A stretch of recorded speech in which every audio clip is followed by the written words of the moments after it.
Bon matin, bonjour. Vous avez vu qu'ils sont en train de se taper là ou pas?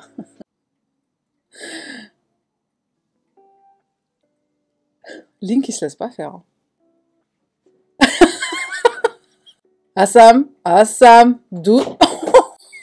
Assam, mais doucement mon fils. Doucement, on sait que t'es le plus fort, t'es le plus grand. Notre prochaine affaire nous emmène au Texas.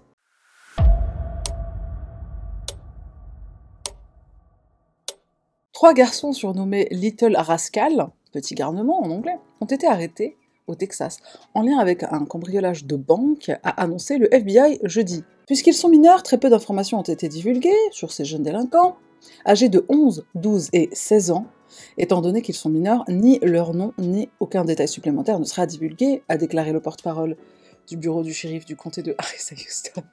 Excuse-moi. Les petits garnements sont apparus sur le radar du FBI après avoir été filmés le 14 mars 2024 en train de cambrioler présumément une banque Wells Fargo dans le quartier de Greens Point à Houston. Les garçons ont remis une note menaçant un guichet de banque qui leur a ensuite donné une somme d'argent qui n'a pas été divulguée. Faut divulguer, s'il vous plaît.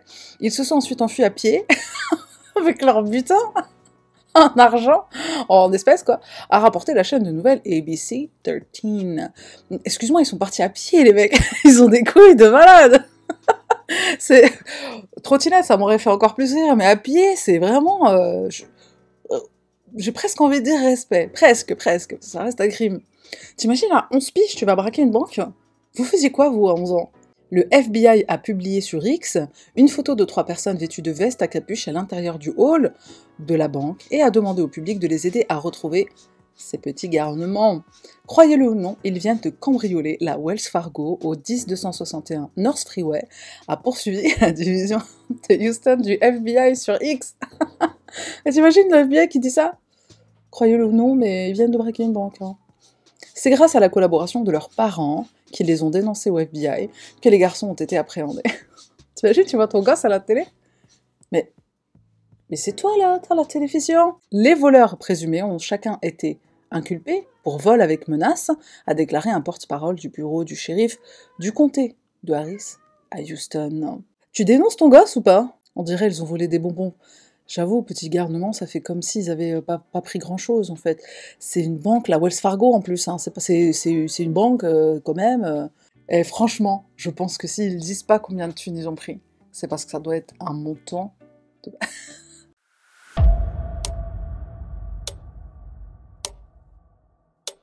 Une femme de Virginie, tuée avec son mari... What? Par des prisonniers évadés qui s'emparaient de leur yacht dans les Caraïbes, auraient été agressés et violés par l'un de leurs assassins, selon la police. Wow, il n'y a rien qui va dans cette phrase. Cathy Brandel, 71 ans, aurait été agressée par l'un des 3 hommes accusés de son meurtre, ainsi que de celui de son mari, 66 ans, Ralph Hendry, sur leur voilier le mois dernier, selon la police royale de Grenade. Ron Mitchell, Atiba Stanislaus et Trevon Robertson ont tous été inculpés jeudi de 2 chefs d'accusation de meurtre, d'évasion, d'effraction dans une maison, de vol qualifié et de 2 chefs d'enlèvement, a indiqué la police. Oh, la vache! Les 3 hommes, Ron Mitchell, Atiba Stanislaus et Trevon Robertson, se seraient évadés de leur cellule le 18 février. Ils auraient ensuite détourné un bateau appartenant à Ralph Henry et Katie Brandel. On pense que le couple a été jeté par-dessus bord, oh là là, alors que les suspects naviguaient vers Saint-Vincent, où ils ont été arrêtés le 21 février. Le trio a comparu devant le tribunal jeudi dernier et restera à la prison de Richmond Hill jusqu'à sa prochaine audience fin mars. On y est bientôt du coup. Le plus haut policier de Grenade, Don Mackenzie, a confirmé que les 3 hommes avaient été renvoyés de Saint-Vincent lundi. Il a déclaré: les informations suggèrent que lors d'un voyage entre Grenade et Saint-Vincent, ils se sont débarrassés des occupants. Le Salty Dog Sailing Association, un organisme de bienfaisance, a identifié les propriétaires comme étant Ralph Hendry et Katie Brandel. Ils ont déclaré que le couple était des marins expérimentés et qu'ils étaient membres de longue date, les décrivant comme chaleureux et compétents. L'association a partagé qu'un capitaine de croisière avait contacté le yacht d'un membre, Simplicity, qui avait été retrouvé ancré et abandonné au large d'une plage de l'île Saint-Vincent. Je comprends pas pourquoi ils ont pris le yacht en fait. Le bon samaritain était monté à bord du bateau et a constaté que les propriétaires n'étaient pas à bord et a trouvé des preuves d'apparente violence. L'association a mentionné que Hendry et Brandel, donc les victimes, avaient navigué sur le yacht lors du rallye caribéen de l'année dernière, de Hampton en Virginie à Antigua, et qu'ils passaient l'hiver en croisière dans les Caraïbes orientales. Il s'agit d'un événement très bouleversant et dont les détails n'ont pas encore été confirmés par les autorités. Mais cela semble être un événement tragique, a déclaré Bob Osborne, président de l'association. Au cours de toutes mes années de croisière dans les Caraïbes, je n'ai jamais entendu parler de quelque chose de pareil. Brian, le fils de Hendry, et Nick, le fils de Brandel, ont rendu hommage à leurs parents après que la nouvelle ait confirmé que les deux personnes avaient été tragiquement retrouvées morts. Dans un communiqué, ils ont déclaré « Ralph et Katie ont vécu une vie dont la plupart d'entre nous ne peuvent que rêver, naviguant sur la côte ouest des États-Unis, vivant dans leur maison, Simplicity, se liant d'amitié avec tous ceux qu'ils ont rencontrés, discutant, dansant et riant avec leurs amis et leurs familles. Voilà qui étaient Ralph et Katie, et c'est ainsi qu'ils resteront dans nos cœurs. » Il risque quelle peine? Un double homicide plus viol, plus braquage, plus cambriolage, plus entrée par effraction. J'espère qu'ils vont prendre cher. Hein. Et oui, c'est vrai, je suis d'accord avec toi, projet MNK, tu t'évades. Normalement, tu te fais discret. Un bateau en plus, je sais pas, voler un bateau, c'est tellement pas commun. Une voiture, à la rigueur, c'est plus fréquent. Donc tu peux plus passer inaperçu, même si tu commets le crime de voler une voiture. Mais un bateau, wesh. En plus de ça, il y a le crime de l'évasion de prison. Et je me demande pourquoi ils étaient en prison à la base. Ça aurait été intéressant de savoir. Qu'est-ce qu'ils avaient fait? Ils avaient braqué une banque à tout ça.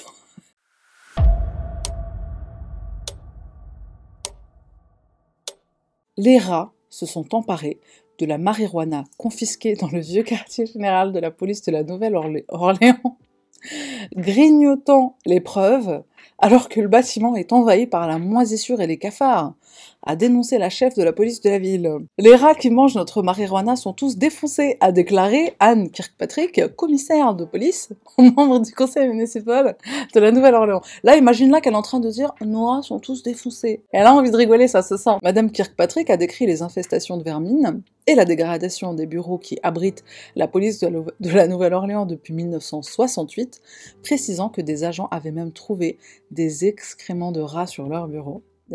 Les autorités municipales prennent des mesures pour déménager le service dans de nouveaux locaux. C'est une priorité pour la chef de police depuis qu'elle a pris ses fonctions en octobre. La chef de la police a raconté que ses 910 agents arrivaient au travail avec l'air conditionné et des ascenseurs en panne. Elle a expliqué aux membres du conseil que ces conditions étaient démoralisantes pour le personnel et décourageaient les recrues potentielles qui venaient passer des entretiens. L'insalubrité des lieux est indescriptible, a déclaré Madame Kirkpatrick, ajoutant que ce n'est pas la faute du personnel d'entretien de service. Il mérite un prix pour essayer de nettoyer ce qui est impossible à nettoyer. Tu m'étonnes que les rats ils bouffent la marijuana. Le conseil municipal examine une proposition visant à dépenser 7,6 millions de dollars pour un bail de 10 ans afin de relocaliser temporairement le quartier général de la police dans 2 étages d'un gratte-ciel du centre-ville. Selon Madame Kirkpatrick, ce contrat de location donnerait au département le temps d'élaborer des plans pour un nouveau quartier général permanent. Mais pourquoi ils y restent pas dans ce gratte-ciel? S'ils peuvent louer pour un petit temps, ça devrait pouvoir se faire sur de la plus longue durée, non?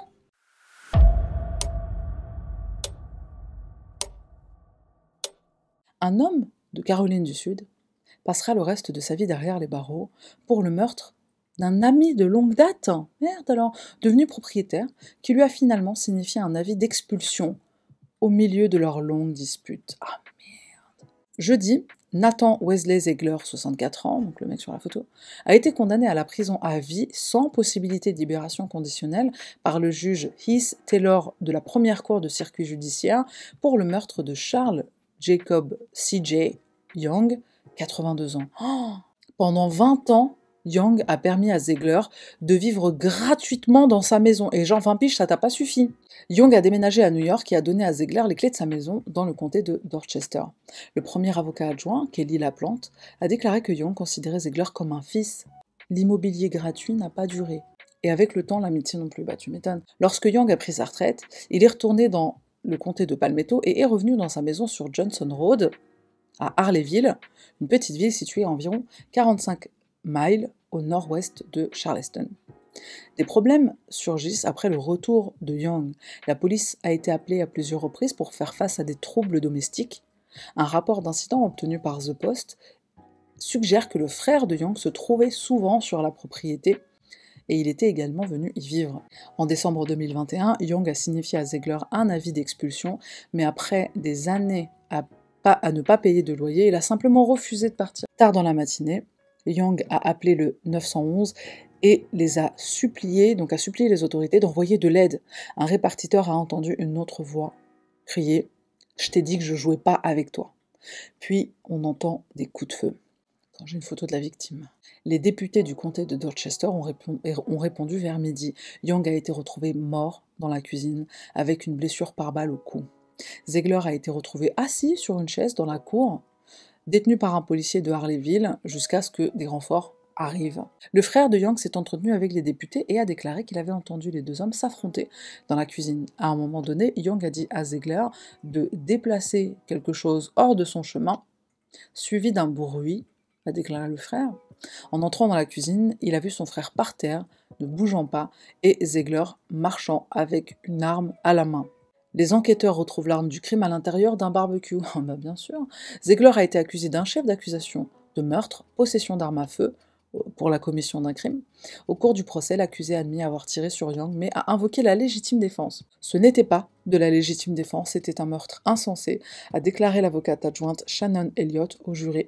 Les jurés ont délibéré pendant un peu moins de 4 heures avant de rendre un verdict de culpabilité. Plus tôt cette semaine, Ziegler a été condamné peu de temps après, pour sa sentence. Et donc il a été condamné à perpétuité. Mais 20 piges de loyer gratos, et ça lui suffisait pas? Non mais... Excuse-moi.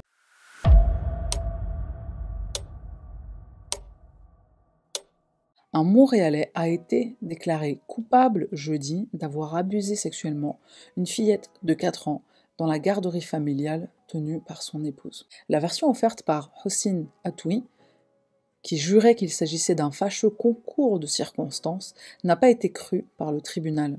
L'ADN d'Atoui a été retrouvé au niveau de l'entrejambe dans le sous-vêtement de l'enfant. En juin 2021, l'homme de 65 ans habitait dans un appartement d'Ainstick-Cartierville, si je dis bien, où se trouvait une garderie en milieu familial. Il a alors fait des attouchements sexuels sur une fillette de 4 ans dans la salle de bain du sous-sol lors de la sieste de l'après-midi. Putain. Suite au palais de justice de Montréal, parce que le tribunal vient de déclarer coupable un sexagénaire dans une histoire terrible. Yves, il a abusé sexuellement d'une fillette de 4 ans dans la garderie de sa femme. J'ai interpellé Hossein Atoui, qui est accompagné de ses 2 fils et de son avocate. Voici ce que ça donne, Marianne. Monsieur Atoui, comment vous réagissez au verdict de culpabilité? Quelle est votre réaction? Ma réaction, laisse-moi parler. Non, laisse-moi parler. Merci, M. Atoui, on vous écoute. Monsieur n'a pas de commentaire. Monsieur Atoui, de vous en prendre une petite fille de 4 ans comme ça, pourquoi vous avez fait ça? Excuse-moi, mais je suis d'accord avec tout ce que tu dis, Sarah. Les enfants de Monsieur Atoui, ils marchent avec toute la confiance en eux du monde. Hein. Tu sais, genre, notre père est innocent. Et comment t'expliques l'ADN retrouvé dans la culotte d'une fille de 4 ans? Donc en parlant de l'ADN, il ne s'est pas retrouvé là par inadvertance, a déclaré la juge Marie-Kathleen Ruben, en ajoutant que la poursuite a démontré hors de tout doute raisonnable la culpabilité de l'accusé. Dès le lendemain, l'enfant aurait parlé à ses parents des gestes commis par le mari de sa gardienne. Ces derniers ont rapidement appelé le 911 afin de signaler la situation aux autorités. Lors de l'interrogatoire mené par le SPVM, le service de police, j'imagine, la fillette a affirmé en anglais que M. Atoui lui avait touché les parties intimes pendant 10 secondes et exigé une faveur sexuelle. Les enquêteurs ont également pu mettre la main sur les vêtements que portait l'enfant à ce moment, tout juste avant qu'il ne soit lavé. L'ADN de l'accusé a été retrouvé à l'intérieur de sa culotte. Hossein Atoui a maintenu catégoriquement qu'il n'est jamais descendu au sous-sol lors de la sieste. Les représentations sur la peine se dérouleront au cours des prochaines semaines. Donc il a été déclaré coupable, et là, reste à savoir quelle sentence, quoi. Qui a envie de lui faire ravaler son sourire? Ouais, je vais pas défendre mon père avec du sperme dans la culotte de l'enfant. Je me cache, je change de nom de famille. C'est pas drôle, mais je fais pareil que toi. Et je sais pas qui c'est qui avait souligné que la femme de monsieur, elle n'était pas là. Hein? La pauvre enfant traumatisée à vie.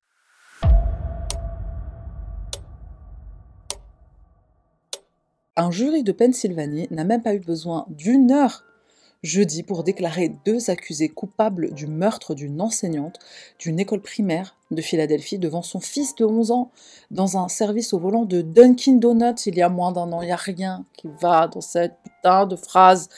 Rachel King n'avait que 35 ans le 11 avril 2023 lorsqu'elle a été tuée par balle alors qu'elle était assise sur le siège conducteur de sa Ford Edge et que son fils, identifié par la famille comme étant Jalen, était assis sur le siège arrière du véhicule, le pauvre. Dès le début, les enquêteurs du comté de Montgomery partaient de la théorie selon laquelle il s'agissait d'un meurtre ciblé, et il ne leur a pas fallu longtemps pour identifier Zaki Steven Alakim, 34 ans, et Julie Jean, 35 ans, comme suspects.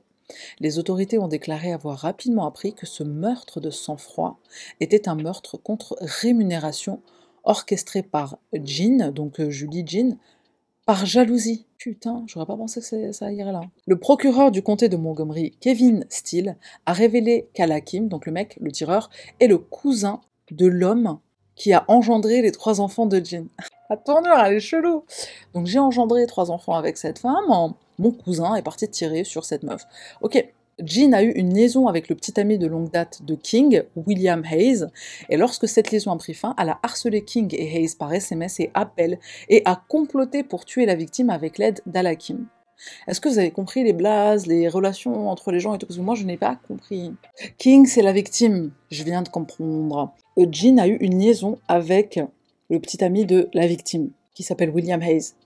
Et quand la relation s'est terminée, elle a harcelé le mec parce qu'elle voulait le garder, et elle a comploté pour tuer la victime avec Alakim. Alakim, c'est qui par rapport à elle, du coup? Je suis pas sûre d'avoir compris qui c'était.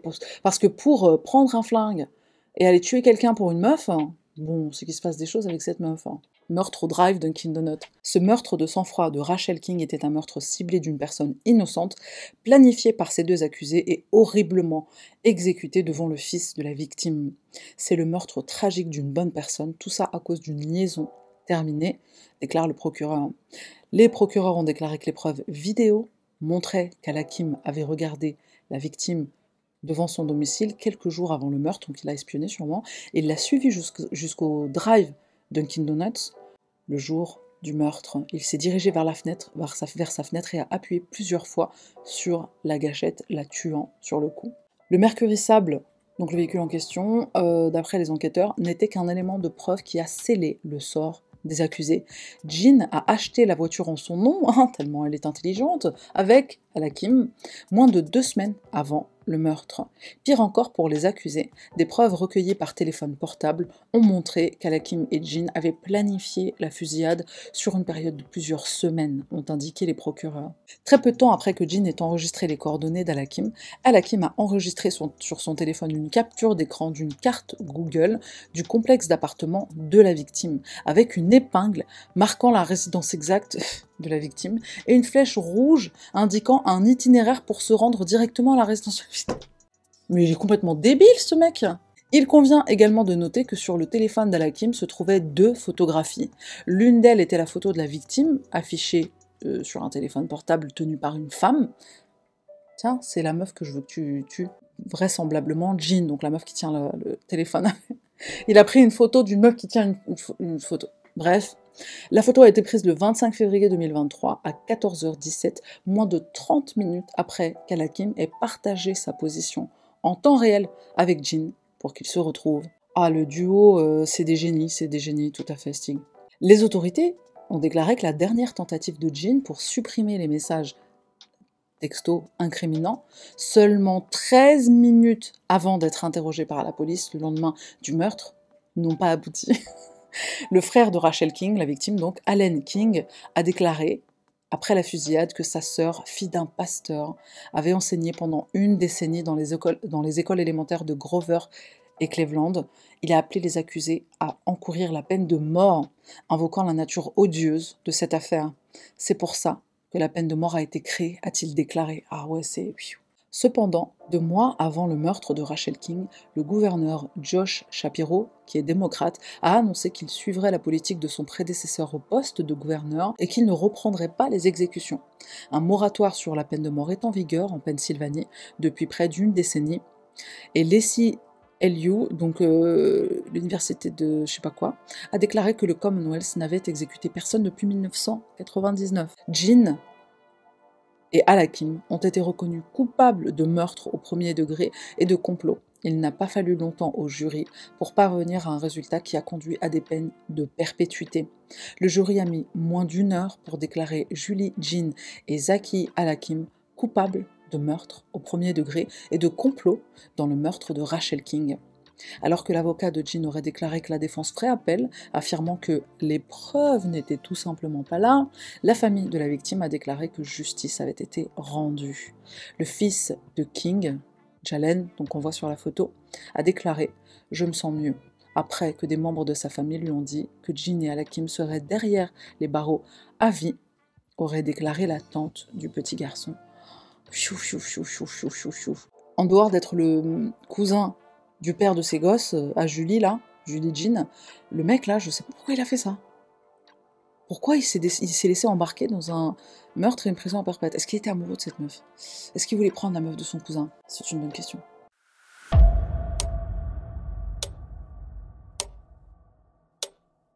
Je reviens pas de ce que je suis en train de dire. Excuse-moi. Ok. Là, je suis pas prête émotionnellement à... Un jeune enfant a étranglé à mort plusieurs animaux lors d'un étrange massacre après s'être rendu seul dans un zoo. Est-ce que tu veux que je répète? Devinez quel âge il a? 9 ans. Fayuna, bingo, tu as trouvé. 9 ans. 10 points pour Gryffondor.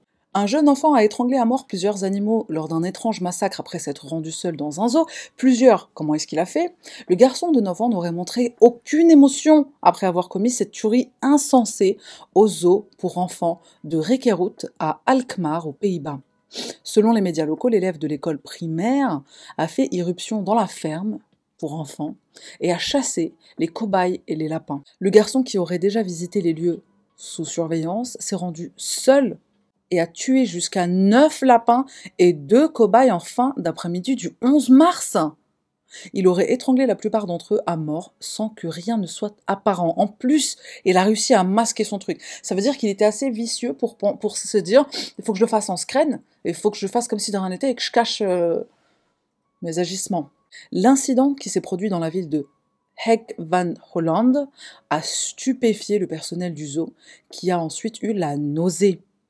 La police a arrêté l'enfant et ses parents sont arrivés sur les lieux. Le manager, Ali Dorenbos, a déclaré au télégraphe, à 2 télégraphes avec 2 A, « Cela vous rend complètement malade ». Rappelant un précédent incident de maltraitance animale, il a ajouté, le manager, « Les moutons ont été abattus avec des arcs et des flèches, leurs mamelles ont été arrachées et les chèvres ont été secouées par leurs cornes. What the fuck, il se passe quoi aux Pays-Bas là ? Et pourtant, ils ont de la thérapie là-bas. Il y a eu un précédent incident où il y a des gens qui ont tiré à l'arc sur des animaux. Mais ils sont complètement niqués. Depuis, les experts se sont penchés sur cette attaque et ont averti que la maltraitance des animaux pouvait être un signe inquiétant de troubles du comportement chez l'enfant. Anne-Marie Le Buan, spécialiste de la fondation Het Geentweetje à la Reine, a commenté. C'est quoi l'association? Je ne sais pas ce que ça veut dire, mais j'imagine que ça doit être un truc pour les enfants peut-être. Donc elle a commenté, cette présidente d'association, cette spécialiste, horrible. C'est très extrême. Et il n'y avait aucune surveillance, elle se questionne du coup. C'est une spécialiste. Elle n'a pas d'expertise à apporter sur la question. Elle se questionne. Horrible. Comment? C'est très extrême. Et il n'y avait aucune surveillance. Je sais que c'est pas drôle, mais je suis désolée. Mais comment c'est possible que ton gosse il aille tout seul au zoo à 9 ans? L'enfant ne sera pas poursuivi car il a moins de 12 ans. Cependant, il sera inscrit dans un programme de soins. La psychiatre Esther Van Venema a déclaré « Je suis désolée pour les animaux, mais aussi pour le petit garçon qui se sent apparemment si mal qu'il doit faire ça. » Elle n'a pas tort. Elle a ajouté « Si vous tuez un animal à la maison, expliquez à l'enfant pourquoi, même si c'est un insecte, pour qu'il apprenne qu'on ne tord pas le cou d'un cochon d'Inde, ce qui est nocif. » Voilà, là, il faut qu'on parle de minutes, hein. Excusez-moi, parce qu'elle a I am perturbed, lourdement perturbed. Quand elle dit qu'il faut expliquer aux enfants quand tu tues un petit insecte et tout, parce que c'est vrai qu'il y a des parents qui le font et qui se rendent pas compte que ça peut être quand même un peu violent, hein, surtout la façon dont tu le fais, surtout si tu cries des grands mots quand tu le fais, mais elle a pas tort, mais excuse-moi, là il a tué 9 cochons d'Inde, 4 lapins ou je sais pas combien d'années, là c'est pas comparable à il a peut-être été perturbé parce qu'il a vu ses parents en train d'écraser un cafard à la maison, excuse-moi. Et Stick, tu avais mis le titre Futur Serial Killer, je suis totalement d'accord. Et c'est vrai la psychiatre a raison aussi, dans le sens où il y a des problèmes à la maison, elle a de la peine pour l'enfant, j'en ai aussi, parce que je pense qu'il doit y avoir vraiment de très gros problèmes, peut-être pas forcément à la maison avec les parents, mais le petit a vécu des trucs, c'est obligé, il a vécu des trucs de psychopathe, parce que tuer des animaux comme ça, autant, et il est parti dans un zoo tout seul. Et du coup, il a commis un massacre, pour moi c'est une tuerie de masse, et c'est très bien caché, parce qu'ils s'en sont pas rendus compte tout de suite. Mais, question que je me pose. Où étaient les parents quand il est parti au zoo? Parce que tuer des lapins et des cochons d'Inde, c'est pas en 2 secondes, hein. En plus, autant. En fait, moi, ce qui m'inquiète dans l'article, c'est que c'est juste écrit il est inscrit dans un programme de soins. Ok. Après, bon, c'est peut-être juste l'article qui donne pas en réalité ces informations, mais en effet, est-ce qu'il y a une enquête de la part des services de protection de l'enfance sur les parents, sur la situation familiale? L'enfant, programme de soins, c'est très bien, donc du coup, on va découvrir ce qui fait que. Est-ce qu'on fait d'abord des soins de l'enfant pour voir s'il y a besoin de faire une enquête sur les parents? Normalement, il devrait y avoir une enquête sur le contexte familial, non? Je sais pas, pour moi, ça me paraît logique.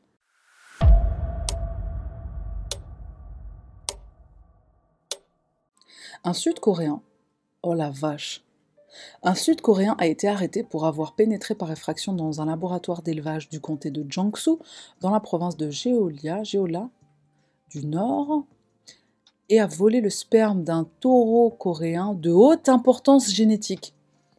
What? Selon la police du comté, le suspect, un initié de l'industrie de la viande, d'une trentaine d'années, serait entré par effraction dans le laboratoire le 8 mars et aurait commis le vol. Il a stocké le sperme volé dans un récipient d'azote cryogénique dont il devait préserver l'état. Ça me fait penser à la scène dans Jurassic Park quand le mec il a une fausse truc de mousse à raser là, dans laquelle il veut mettre les trucs des dinosaures. Un taureau très spécial, d'accord. Le suspect a été identifié grâce à l'analyse des images des caméras de surveillance et a été arrêté 1 semaine après le premier signalement de vol par le laboratoire. Le bétail coréen appelé Hanwoo est apprécié pour sa viande de première qualité à un prix nettement plus élevé que celui du bœuf non hanwon ou importé. La valeur du sperme volé est difficile à quantifier en termes monétaires, mais selon les chercheurs, il pourrait potentiellement améliorer considérablement la quantité et la qualité de la viande des vaches coréennes. Qui a déjà mangé un barbecue coréen? La police a déclaré qu'elle enquêtait actuellement sur les motifs détaillés du crime et évaluait l'étendue des dégâts. Le suspect semble déjà avoir profité de la vente d'une partie du sperme volé. Merde.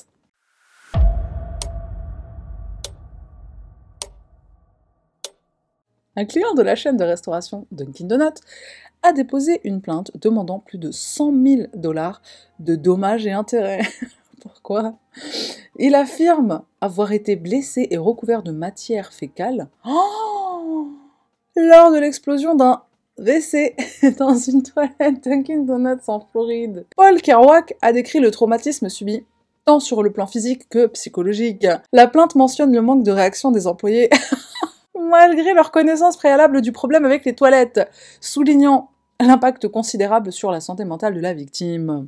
Incident explosif chez Dunkin' Donuts. La mésaventure de Paul Kerouac chez Dunkin' Donuts en Floride a pris une tournure traumatisante lorsque les toilettes ont explosé, le laissant couvert de matière fécale et d'urine. Nonobstant ces explications, les commentaires ont réagi en reconnaissant le problème de ces toilettes, sans prendre de mesures immédiates. Donc en gros, ils l'ont regardé, nous prenons en compte ce problème, dramatique. Voilà, on peut rien faire pour toi. Mais tu fais quoi? T'as un employé qui est recouvert de caca et de pipi devant toi, qu'est-ce que tu fais? La plainte met en lumière les conséquences physiques et psychologiques profondes de l'incident sur la vie de Paul Kerouac. Outre les blessures, ah ouais putain il a été blessé. Outre les blessures physiques, la victime affirme avoir suivi un programme de soins et de conseils en santé mentale pour faire face au traumatisme psychologique résultant de cette expérience désagréable. La demande de plus de 100 000 $ de dommages et intérêts insiste sur la responsabilité de Dunkin' Donuts dans l'incident et vise à dédommager Paul Kerouac pour les souffrances qu'il a endurées. Cette affaire illustre l'importance de la sécurité et la responsabilité des entreprises à l'égard de leurs clients, même dans des situations apparemment anodines telles que l'utilisation des toilettes. Excuse-moi, mais c'est la vérité, hein. Tu fais chier. Mais je suis désolée, hein. Moi ça m'arrive, je vais plus aux toilettes. Je fais dans un seau. Qui a nettoyé? Je pense qu'ils ont dû appeler une équipe spéciale, hein, parce que là... Tu sais, les équipes qui nettoient les scènes de crime, tu sais, quand il y a un meurtre. Je suis sûre que ça doit exister. Une phobie des toilettes, c'est obligé que ça existe. C'est un problème dont ils étaient au courant, et ils ont rien fait pour le régler. Et des fois, t'as des franchises comme ça, ou des restaurants, ils savent, et ils vont faire des réparations de pansement. C'est pas des vraies réparations, parce que du coup, ça peut coûter trop cher. Des fois, il faut carrément refaire les canalisations, refaire les toilettes si elles sont vieilles. Enfin bon, tu vois, c'est peut-être un endroit qui a été racheté et transformé en Dunkin' Donuts, donc c'est peut-être un endroit qui est là en réalité depuis assez longtemps. Et donc je pense que c'est à force, en fait, à l'usure et au fait de pas réparer un problème qui était déjà là et qui était connu par le restaurant, que ça a fini par exploser, quoi. Bah, les amis, merci de m'avoir accompagné en ce dimanche matin. Et prenez soin de vous, bon dimanche, bon marché. C'est tout, quoi. On se retrouve mercredi prochain pour un autre live fort en émotion. Alors c'est où que je dois cliquer pour décliquer? Bye.